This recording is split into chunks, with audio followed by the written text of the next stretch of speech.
This episode is brought to you by Progressive Insurance. Fiscally responsible, financial geniuses, monetary magicians. These are things people say about drivers who switch their car insurance to Progressive and save hundreds. Visit progressive.com to see if you could save. Progressive Casualty Insurance Company and Affiliates. Potential savings will vary, not available in all states or situations.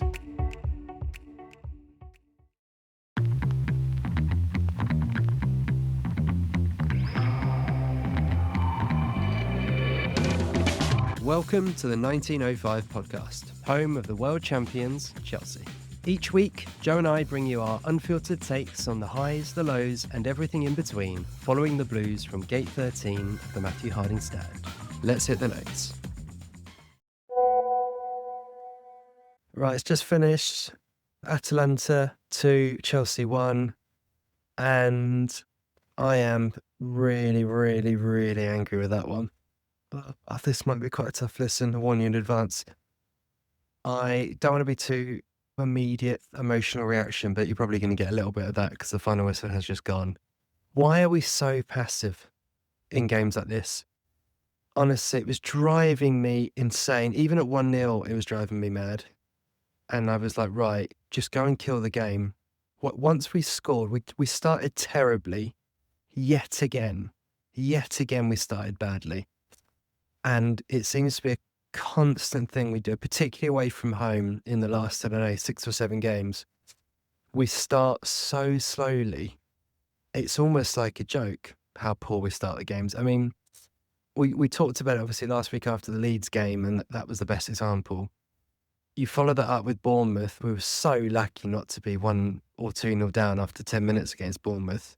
Leeds, we did it. Even looking back to the games when we won, at Forest, where we were abysmal in the first half, very lucky not to be behind, and they were terrible at that time. When we won at Burnley, again, we started so badly, and it was the same again tonight. We then managed to hold on, thanks to a couple of really good blocks, one from Josh Ashimpong, which was superb. We take the lead with a well-made goal. I think it was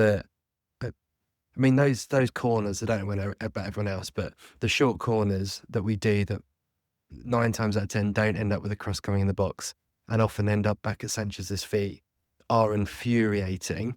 But fair play, we scored from one today. Can't moan too much. And it was, I thought, a really good finish from João Pedro, who, and I might be in a minority here, I thought he was one of the few positives of the night. Again, our WhatsApp group is pinging with people saying that they thought he was bad. I personally thought that João Pedro did all right tonight. A little bit frustrating with a few of his touches at the end, but generally he was very lonely up front, and I thought his touch and hold-up play, trying to bring people into the game, was really good. And it was a really good finish. Go in at half-time, you think, right, come out, kill the game off. The crowd has already gone a bit quieter. Get the second, it's game over, and you win this quite comfortably. We don't do it. Enzo Fernandez has 2 chances, one in the first half where he gets played through by João Pedro, one in the second half after about 5-10 minutes. Really good ball from Jamie Gittens. The only thing I thought Gittens did well the whole game, and I'll talk about him in a minute.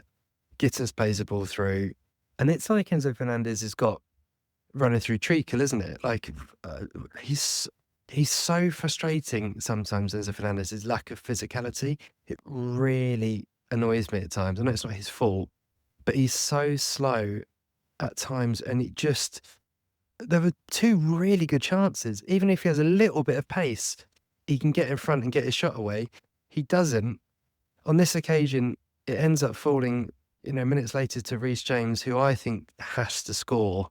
He's not far off the penalty spot, and he drags it wide, and you're just thinking, and I just put my head in my hands at that moment thinking that should be game over, because I think against him at Atalanta, I think if you go 2 up, you're done, job done. We don't do it, and it was almost then felt a little bit inevitable, didn't it? And the goal we concede is basically a carbon copy of the Arsenal goal, where again, Fofana doesn't stay with his man, they drift in, it's a header from a few yards out, and really poor. And then you're looking at it going, right, what's our reaction? Do we want to go and win this game? And this is where I was just getting just infuriated, shouting at the TV, because a big team, and if we want to be a big team, and, you know, I talked after the Barcelona game saying that we're dark horses for this competition, and people wouldn't want to fight, you wouldn't want to face us, and all these kinds of things. If you're a big team, you just go up another gear at that point and go and win the game. That's what you do. We've seen it in many great Chelsea teams over the years. You go up a gear, you go, all right, let's fags out, boys, let's get to work. And we went the other way. We just got worse. The substitutions from Maresca made us worse. I was watching it thinking, right, what's the plan here? I mean, you could understand that making changes, but I'm going, where is Esteval? Like, where is Esteval? Why is he not coming on this pitch? We might hear later that he's got a knock or something, but it was crying out for him from the start of the game once we knew Palmer wasn't playing. But let alone the way the game was going on. I actually thought Neto was one of the more dangerous players, but he comes off. He brings off Andre Santos, and he brings off Enzo Fernandez. You're thinking that'll be for Andre Santos, but no, it's for Malo Gusto going into centre midfield. So you've effectively got two right backs playing in centre midfield with Reece and Malo Gusto. That was infuriating enough. Then obviously Wes Fofana has to come off, and I'm thinking at that moment it was quite clear. You had a couple of minutes to think about this, thinking, right, he's coming off, and I'm like, right, go and show you want to win the game. Put on Esteval and move Achimpong into centre back and one of your right backs into right back. That's the logical thing in my mind to go and do. Or if for whatever reason Esteval can't be the man, go with Mark Gui or go with Andre Santos. You know, let's push forward and let's go. But no, he brings on Tosin. So effectively, you're playing the game out with 6 defenders. Tosin, the man that, let's be fair, none of us want to see play. I don't think he's suddenly back on the pitch, and again, it just felt all too predictable what would happen. Chelsea sleeping. I think it was Tosin who gave the foul away. They'd take a quick free kick. And the goal was awful, and a rare mistake from Cucurella, not closing him down, letting the shot come through. It's a deflection, which makes it difficult for Sanchez. I'm sure Sanchez will be disappointed, but he's not the man to be blaming tonight, in my mind. He actually is one of the few players who can hold his head held up relatively high because he made a few good saves to keep us in the game. I just really frustrated, as you can tell. It's nights like this where you just where Maresca gets criticism, isn't it, as a manager from Chelsea fans, where you think, why make all the changes? I said in the preview to the game, I don't want to see more than 2 or 3 changes. We knew there had to be a couple. We knew there would be a couple, but I'm like 2 or 3 maximum. Let's keep as strong a team as we can to start the game. And I'm going to talk about 2 of the players that he brought in because I really thought that they summed it up for me. He brought in Badiashile, who I think Badiashile and Gittens, I'll talk about both of them together. I've been fairly kind to this season, probably kinder than Joe has.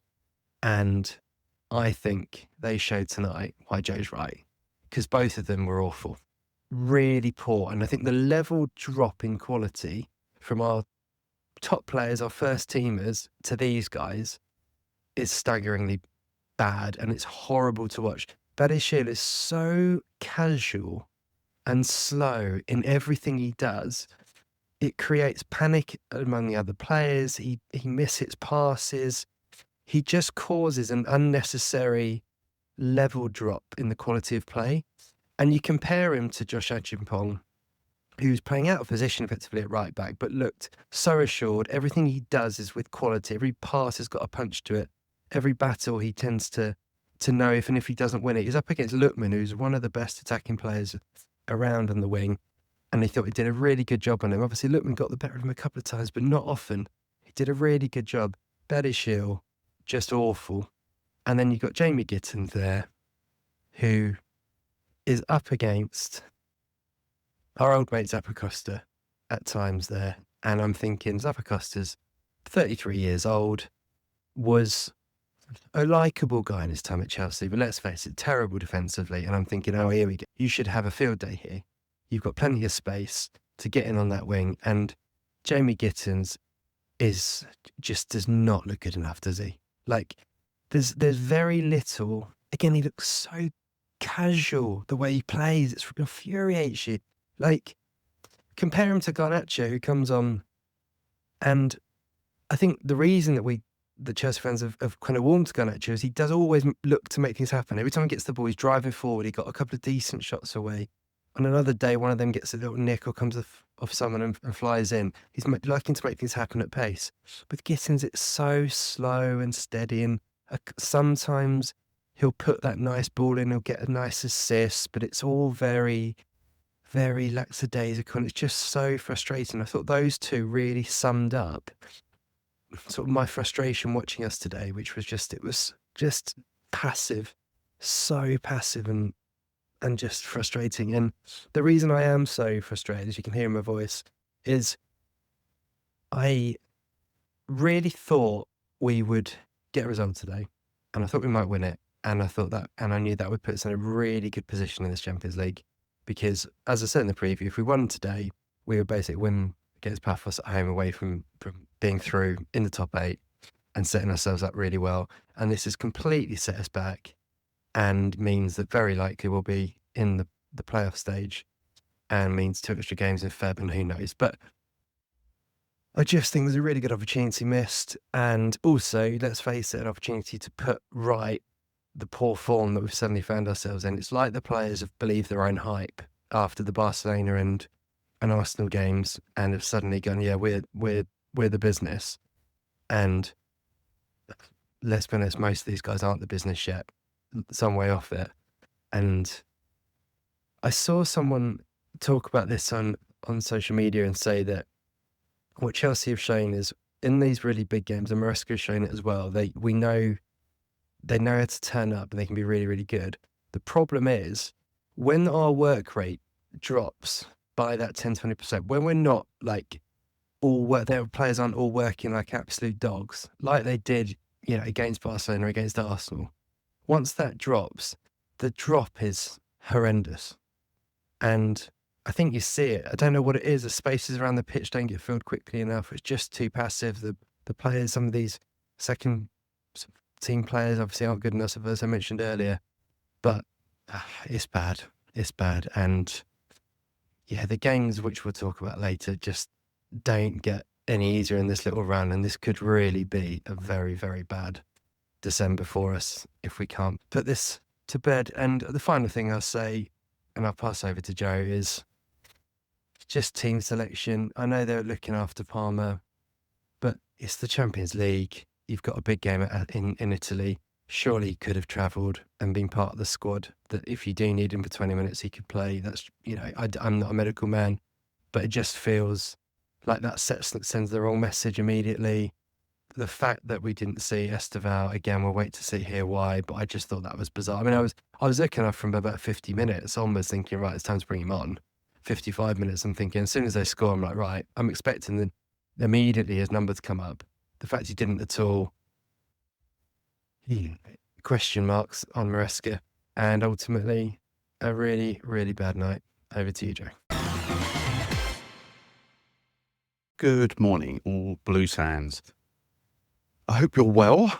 I didn't do my voice note last night. I wasn't actually that angry, but yeah, bit disappointed, as you can imagine. 4 games without a win, and I'll be honest, I thought we could have won at least 2 of them, if not 3 of them, and we'd be sitting in quite a good position in the league and basically be qualified for the Champions League. I felt as though we pretty much dominated that game last night, even though I agree with Chris's sentiment that we sat off them, particularly once we scored. We sort of didn't really go for the jugular, and then when it did go to 1-1, like Chris said, to not go over his note, but it's true, we just didn't really go for it, and bringing on just random defenders all the time, yeah, it is starting to become a bit of a problem, and I think he's starting to annoy a few Chelsea fans. And Chris and I sort of sit in a camp where we kind of go, we quite like Maresca. He has matches where we go, oh, do you know what? That was brilliant today. Well done. Like, you've actually tactically outthought the manager there. Your team selection was quite good. But I got to say, there's a lot of times where I go, that team was awful. And I would not have made 5 changes or 6 changes. And it happens too often. I've mentioned last week on the podcast that we bring on 2 or 3 substitutions at half time on a regular basis. And for my mind, that's just not really good enough. If you're bringing players on because of injury, that's totally different. But when you're bringing them on just to change the game or try and salvage a game, then I think that's where you're going incredibly wrong. And at the moment, it's looking a little bit poor for him. I've said this before. He sees a team on a daily basis, on a weekly basis. You know, he knows what he's got available to him. He knows the injury situations, if someone's carrying a knock, if someone needs a rest. I understand all that. But Gusto's sitting there. And then if you need Reece to play right back just for like 10 minutes, a bit like last night, you get an injury to Fofana, then, you know, it was unprecedented. He got kicked to the face. It was a bit unfortunate for him. But just drop Reece back in there and then bring on a midfield player or someone to go and excite you and win the game, or at least draw the game level. No, we bring Tosin on. It beggars belief. At this stage, I don't know what's going on. There's definitely something going on with these two, because he is... I listened to a podcast the other day and they were sort of saying that he felt that this guy was saying that they thought that Tosin was being unfairly treated. And I was like, are you having a laugh? This guy he wouldn't get in the building if I was in charge. I'd be like, mate, there's another building for you, other side. Go and train with somebody else. Go and train with the youth team, because you're off with Sassy. You're not in this building anymore. You've had your chances. You can't keep getting them. And once again, you know, Tosin wasn't the reason why we lost last night. He gave away a foul for the second goal. But it wasn't the reason why we lost, but it's the fact that we keep bringing these players on who are just nowhere near the first team. They are miles away. We've got so many better players out there, but yet we consistently bring on these people. It is mind-blowingly, it's suicidal. It just is. And you open yourself up to all the criticism. This is my point, is that if you bring on an attacking player last night to try and win the game, then, or again, like I say, salvage the game in that case, no one can moan at you. You bring on defenders and nothing changes. We've got Malo Gusto and Reece James rocking the midfield. I just wanted to smash my head against the wall. I was speaking to a mate of mine last night on text. Rich, if you're listening, this is a shout out to you. He just texted me, Chelsea, shite. And then basically he said, 4 games ago, you looked like you were in the race, or potentially, you know, with a chance of doing something in the league. And since the Arsenal game, completely shit the bed. And now you're looking at it thinking, Everton at home at the weekend is not now an easy game. They're not a bad run. They're a smelly old team. They're going to put 10 men behind the ball, lump it in the box for set pieces. You know, we know what they're going to do. And they could easily smelly their way into a result against us. And then you've got to play Newcastle away. You know, nothing's coming easy. You had games on the road where you could have gone somewhere and actually done something, but you've let them games go past you now. And if he doesn't beat Everton and he loses to Newcastle, I'm not saying he's going to get the sack. I'm just saying that the fans are going to go ballistic. This will not be forgotten. You know, we won't be forgotten. Chelsea have been on poor runs before. We've been on poor runs before with Maresca, but I feel like the fans expect more now. And I don't think any of us, maybe I'm wrong, but I don't think any of us think we're actually going to win the league this year. But be in contention, give yourself half a chance. And in the Champions League, we went to Karabag and messed around with the team against Karabag and ended up with a 2-2 draw. If you beat Karabag, you haven't got to worry about beating Atalanta last night. You can probably go there and accept a draw, beat Paphos and you're done. And Napoli doesn't matter. But no, you messed around so much a few weeks ago because you can't help yourself, Maresca, and keep making the changes to centre-back. I promise you this, until I die, that will never not be a thing. You have to play consistently 2 centre-backs as regular as possible. And I get the Fofana injury, nursing him back to fitness and whatever. But to keep playing one of Tosin and Chalobah, Tosin and Badiashile and Tosin, Fofana and somebody else, Achampong comes in for a game. It's not right. I don't want to rant because there's no point. Getting upset and annoyed is not, you know, you can do it at times and I don't want to keep coming on the podcast and moaning because there's no point. That's not what I'm here for. But there has to be some kind of acceptance that he's not doing a brilliant job at the moment. And I think you're not seeing the right players on the pitch. You're just not. Garnacho's not playing enough. Esteval's not playing enough. And Gittens is playing way too much. He looks like a bad version of Mudryk at the moment. That's all I can say about that. He looks like a terrible version of Mikhailo Mudryk, and that is saying something. I want Garnacho to be told, right, you've got 5 games, 5 clear games, okay, and after that I want to see your crosses made, your goal involvements, how many passes did you complete, did you track your runner? I want to see all that information, but 5 90-minute games, unless you get injured or you come off with like 5 minutes to go or something, but you're going to start 5 matches and go. Because at the moment, nobody can get ahead of steam. Like, Garnacho played really well against Wolves. In fact, this is fantastic. Well done. Didn't play the next game. And this is what keeps happening. Because you've got 4 or 5 wingers, he feels like he's got to keep them all happy. You don't. You just don't. If they're not performing, they don't play. And then they're the players that come on with 15 minutes to go and try and do something to get themselves into the team. That's how football has been forever. You don't keep playing people that are out of form. Gittens has done nothing to stay in the side. Not a thing. The same with Tosin, the same with Badiashile. They've done absolutely nothing to stay in this team. And Chris made a great point about Badiashile. He's right. He makes everybody nervous around him. And you don't want a goalkeeper who can be nervous and look jittery at times. That then extends into Badiashile. He looks nervous. I think Cucurella looks nervous playing next to Badiashile. That's my personal opinion. He does not look the same player. And I wondered last night if there was going to be a reaction on the field, because when the second goal went in, you could clearly see a few people getting the hump. There were some really annoyed faces. Sanchez obviously had a strop and a moan after Tosin made a huge mistake against Leeds. You can see he was throwing his gloves in the air and punching the floor and all the rest of it. I want to see more of that, but it's got to be more directed at each other. There's no good just doing it like for the cameras. I don't care about the cameras. Do it at each other. Call each other out. You know, if you're not doing something right, tell them. And this is where inexperience plays a huge role in a team that I've got full of, when you're full of youngsters, no one wants to call each other out because they think, well, I haven't earned my place. But you stick Thiago Silva in that team, he will tell you in no uncertain terms to track your runner, to pick the players up from corners. And if you're not doing it, he will tell you to your face. That's what an experienced captain leader does.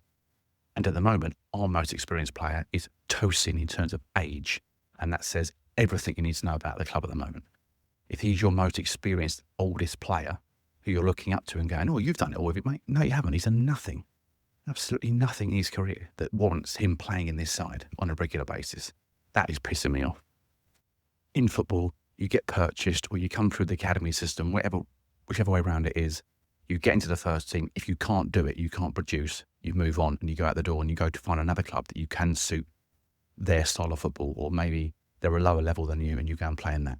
That's how football works. Chelsea is an elite football club and we're playing with some very bargain basement players, and Tosin is massively bargain basement, and so is Badiashile. They're not good enough for this football club, and that key area of the field is where we're conceding goals. And like Chris is right, Tosin wasn't at fault for the first goal. Fofana gave himself out of position yesterday when he comes on, so that's not on Tosin. But the point remains the same. We keep having these players in the side. We keep bringing them on and starting them. And you think, oh my God, why? Just stop with the nonsense. Stop with the experimenting. Stop making 5 or 6 changes every single game. 2 wingers change, 2 centre-backs change, the full-back change. The boys are never going to gain any form of consistency if you just keep taking them in and out. And it must be driving some of them up the wall, because if you've got a really good player playing next to you and suddenly you get, the team gets chosen, you're like, oh, he's playing again. You're like, oh, goodness sake. That happens. If you don't think that happens, you're mad and you've never played football or walked on a football field in your life. Any sport you play, any team sport you play, if you get put in a position where you've got 2 good players next to you that could play and 1 or 2 that are really poor and they kept getting picked, I can assure you that runs through the team. And I wouldn't mind betting that there's a few going, Cucurella being one, thinking, oh my God, he's playing again. I've got to mark him. I've got to do my job and his job because he's not good at his job. Yeah, mental at the moment at Chelsea. We put ourselves in a position to really attack Arsenal and really attack the top 2 positions in the Premier League. And we put ourselves in a good position to qualify, like Chris said, without these games in February, these qualifying games. We did really well to put ourselves in that position. And then we just kind of went, nah, I don't fancy it. And just completely went the other way. They've got an awful lot of work to do because Everton, like I say, will not be easy. Newcastle will not be easy. Games against Aston Villa, Bournemouth, we've got Man City away coming. These are all our next games. Nothing is going to be a walkover. So you have to try and take them where you can. And that means you've got to show up and perform. And Chelsea have got the capabilities. We've seen this a lot. They can turn up on a big game and put in a big performance. But sometimes you can put in a big performance like we did against Arsenal and you only get 1 point out of it. So the teams like Villa, like Brentford, like Fulham, you have to try and win these matches. By hook or by crook, you've got to go out with the same mentality and the same level of aggressiveness that you are against Barcelona as in the Premier League games. But we tend to walk into them a little bit lackadaisical, like we can turn up and play 65% and win this match. You can't. The Premier League is so difficult to win and it's so difficult to play in. That's why all the teams are locked together the way they are. But to be a difference maker, you've got to put yourselves out there and go, do you know what? We're going to go really hard for half an hour at home. Really hard. And we're going to try and get ourselves 1 or 2 goals up. And then we can take our foot off the gas a little bit, get our breather in. Then we're going to go hard again in the start of the second half and we'll try and knock this team out. That's the only way you're going to do it.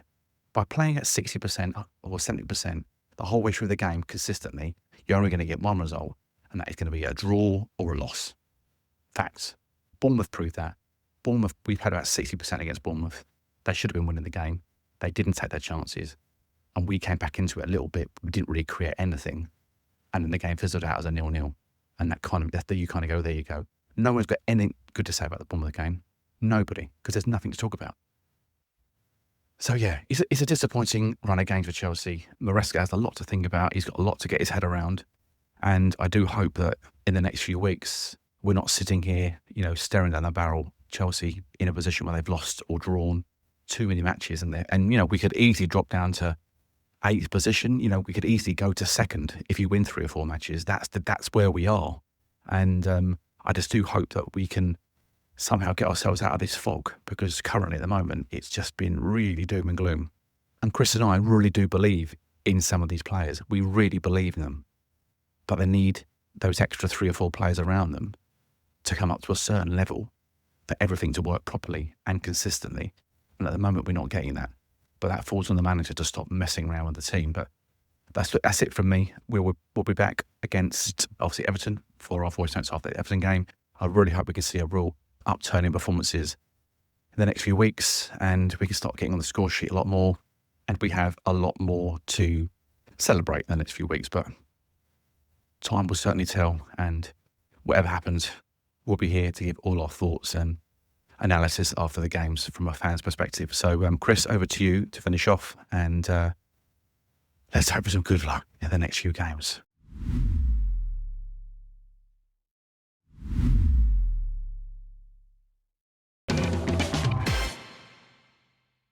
It's funny how, as a fan, your kind of reactions go up and down at different times, isn't it? I think I'm probably more disappointed and gutted than Joe this week, and it was probably the other way around last week against Leeds. There's sort of 2 things I wanted to finish the pod with this week, kind of things I've been thinking about this morning, really, on reflection on the game and how we're doing as a club in general at the moment.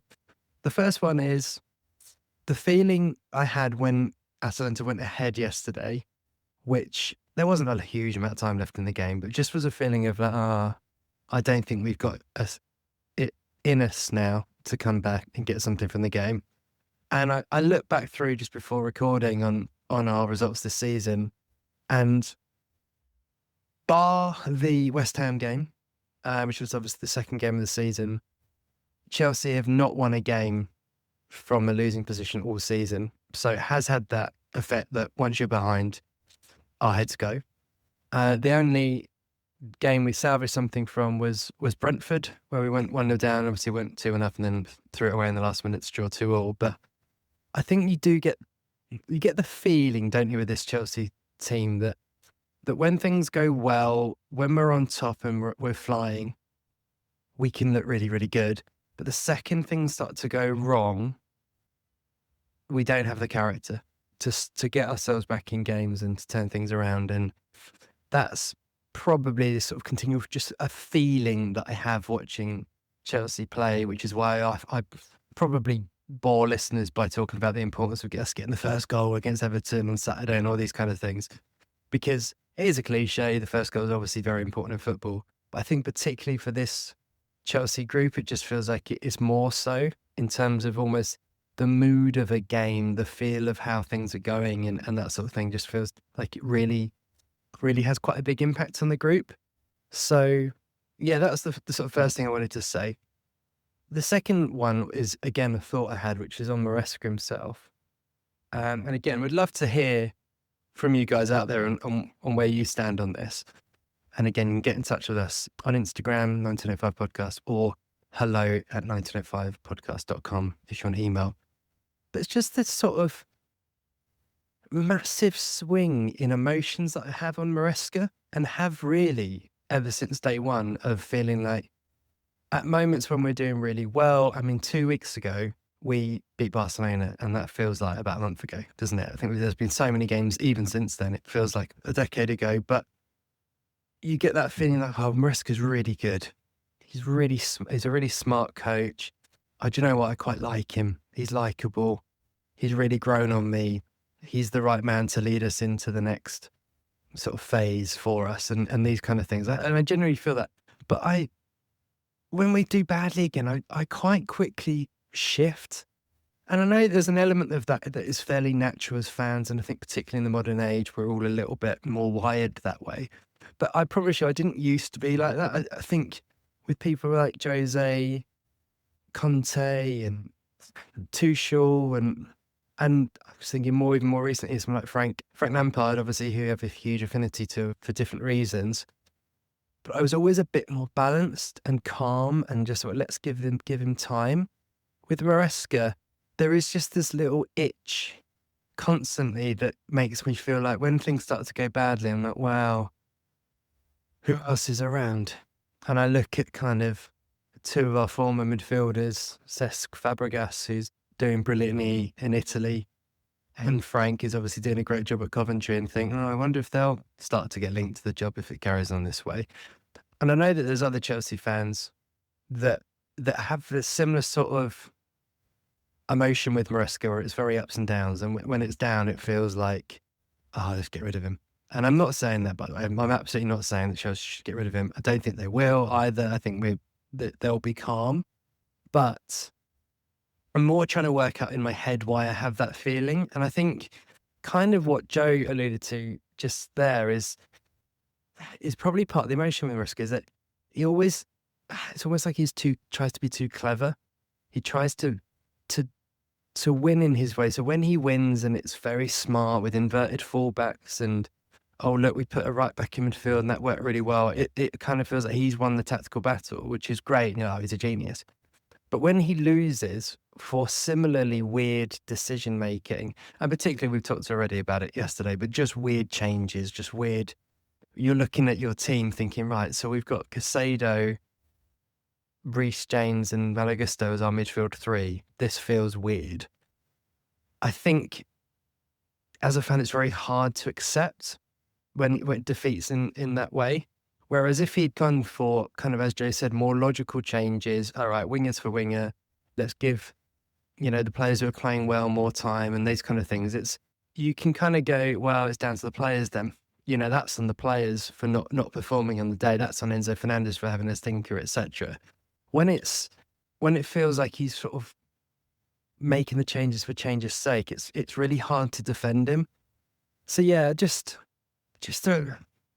a reflection this morning on him, really. And again, I do like Maresca. I don't want just to get rid of Maresca, but nature of football, he's going to be under pressure if he doesn't quickly put a stop to the rot that we're currently on and just get us back on track. And again, something Joe said quite a few weeks ago actually on the pod was, I really hope this season that if we do get a bad result, we quickly fix it and don't do what we did last season, which was obviously go on that terrible run after Christmas.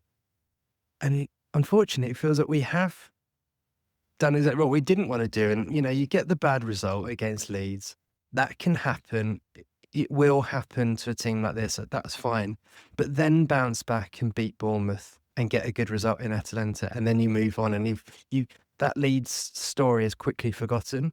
Whereas in the post-match analysis on TV last night, so Joe Cole still talking about the Leeds game, because it feels like there's a massive hangover from it that has kind of bled into the two games since. And yeah, as Joe said, Everton on Saturday is going to be kind of the last sort of team you want rocking up at Stamford Bridge in some ways, because they will certainly not make life easy, however bad their record is at the Bridge. Records are there to be broken eventually, aren't they? Let's finish on the game then. I'll focus on the Chelsea team, and I think it's got to be surely the chance for Palmer and Estevao to start together. I know I've been crying on about it for ages, but surely this is the moment we see it. Palmer at 10, Estevao on the right, and then Garnacho or Neto on the left. You really would think that. And that would all, I think, probably give the Stamford Bridge crowd a big boost on kickoff as well. And again, I think keeping the fans on side, it's been brilliant at the Bridge the last couple of games. Getting the fans on side and making sure we get a good start would be huge. So Argibus will certainly be really hoping to see that. Midfield's going to be interesting because obviously Caicedo is still out. Feels really painful at the moment, doesn't it? When you look how tired Enzo Fernandez looks and things like that. But you'd imagine it will be Reece and Enzo. André Santos back out of favour, isn't he, again after a difficult night in Leeds. And then the back four. Again, I'm going to just repeat it. Just don't muck around. Let's hope Fofana's fit and is okay after his eye injury. He comes in at centre back with Chalobah. And if Reece is in midfield, then it's Gusto right back and Cucurella left back, isn't it, with Sanchez in goal. Just don't muck around again with stuff. Let's just have a stable team, a stable back four. I'll finish actually just by saying what my team would be. I'd have Reece at right back, and I would put in André Santos alongside Enzo Fernandez in midfield. That would be my choice, but we'll see what he does at the weekend. But it's an important game. We have to get back on track. Maresca, again, his post-match interviews were a little bit bland, to be honest. The press conference and stuff was all the usual sort of sound bites. I don't think he was particularly... I kind of wanted him to come out fighting a bit more and maybe give a bit. All he sort of said was that Chelsea should have done a lot better on the 2 goals, and if we'd made it 2-0 with the chances we had with Reece and Enzo, then it would have been a different game. But the one thing he did say was the only way to respond is to win, and we have to win on Saturday. So the message is clear, and I think he was kind of like, I can say what I want here, but the results on the pitch will do all the talking. So yeah, big game for Chelsea. A lot of tough games, as Joe said, coming up, and winning your home games is just very important. So here's hoping that we do the business on Saturday, and we're back with a cheerier pod on Sunday to reflect on that one. We'll see you next time. Every little thing's going to be all right, isn't it?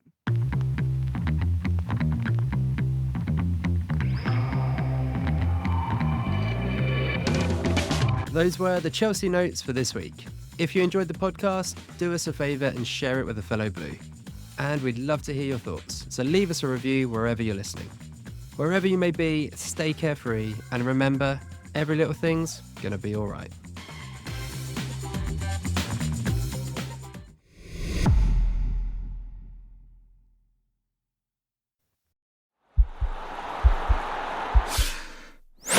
This podcast is part of the Sports Social Podcast Network.